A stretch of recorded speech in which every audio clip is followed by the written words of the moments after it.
Carles কুয়াদ্রাতের ফেলে যাওয়া আসনে কে বসবেন? কে আবার ইস্টবেঙ্গল সমর্থকদের স্বপ্ন দেখাবেন, খাদের কিনারায় দাঁড়িয়ে থাকা দলকে টেনে তুলবেন? এই প্রশ্নটাই এখন ঘুরপাক খাচ্ছে কলকাতা ময়দানে। মোটামুটি 5 ম্যাচ হারার পরে পরিষ্কার হয়ে গিয়েছিল কুয়াদ্রাত জামানার অবসান হতে চলেছে। 30শে সেপ্টেম্বর সকালে নিজেই পদত্যাগ করে সেই জল্পনা সত্যি প্রমাণিত করেছেন স্প্যানিশ কোচ। আপাতত শনিবারের জামশেদপুর ম্যাচের দায়িত্ব সামলাবেন বিনো জর্জ। পরিবর্তক কোচ হিসেবে প্রথমে দুজনের নাম প্রবলভাবে উঠে এসেছিল, ইভান ভুকোনামোভিচ এবং অ্যালবার্ট রোকা। ইভানকে কোচ করার পিছনে যুক্তি ছিল এই ইস্টবেঙ্গল দলের 5-6 জন ফুটবলার তার অধীনে ইতিমধ্যেই খেলেছেন। কিন্তু ইস্টবেঙ্গল সূত্রের খবর ইভানের ভিসা পেতে 15 থেকে 16 দিন সময় লাগবে। আর অন্যদিকে ইস্টবেঙ্গল কর্তারা চাইছেন যেভাবেই হোক নতুন হেড কোচ যেন ডার্বির আগে চলে আসেন। আর তাই এই পরিস্থিতিতে রোকার সঙ্গে লড়াইয়ে ঢুকে পড়েছিলেন বসুন্ধরা এফসির প্রাক্তন কোচ অস্কার ব্রুজো।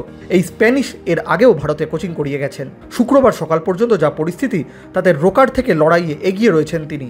শুক্রবার তার সঙ্গে এক প্রস্ত অনলাইন মিটিং করবেন ইস্টবেঙ্গল কর্তারা। মনে করা হচ্ছে শুক্রবার রাতের মধ্যে ছবিটা অনেকটাই পরিষ্কার হয়ে যাবে। তবে সমর্থকদের একটা বড় অংশ এই দুই কোচের মধ্যে রোকাকেই চাইছেন, কারণ ভারতীয় ফুটবলে তার সাফল্য রয়েছে। এখন দেখার এই দুই কোচের মধ্যে কে ইস্টবেঙ্গলের দায়িত্ব নেন।